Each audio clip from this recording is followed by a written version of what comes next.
કહેવામાં આવે છે કે જીવનમાં કેટલીક ખાસ એવી જગ્યાઓ હોય છે જે ક્યારેય ભૂલાતી નથી અને અમારા માટે આ અમારી પ્રિય શાળા છે.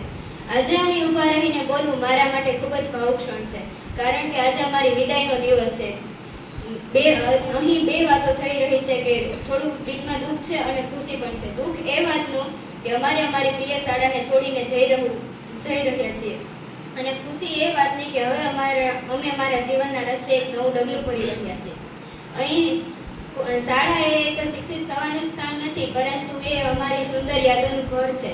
અહીં અમે માત્ર પુસ્તકોનું જ જ્ઞાન નથી મેળવ્યું, પણ શિસ્ત રાખવાનું, એકબીજાનું સન્માન કરવાનું, શાંતિ જાળવવાનું પણ શીખ્યા છીએ.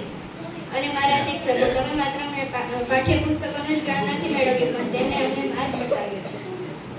તેમણે દીવો બનીને માર્ગ બતાવ્યો, અંધકારમાં હતા ત્યારે પ્રકાશ આપ્યો. અમે તો માત્ર માટી જેવા હતા, પરંતુ તેમણે અમને સુંદર મૂર્તિ ઘડી. મારા પ્રિય મિત્રો, તમારી સાથે વિતાવેલા પળો હંમેશા યાદ રહેશે. તમારી સાથે રમેલી રમતો, હસવું, બધું જ અમને યાદ રહેશે. અંતમાં હું એટલું જ કહીશ કે મંજિલ મળે કે ના મળે એ તો નસીબની વાત છે, પરંતુ મહેનત કરીને રસ્તા જરૂર મળશે. તો ચાલો હવે આપણે સપનાને સાકાર કરવા આગળ વધીએ અને એક દિવસ એવી સિદ્ધિ મેળવીશું કે આપણા માતા પિતા અને શિક્ષકો ગર્વ અનુભવશે.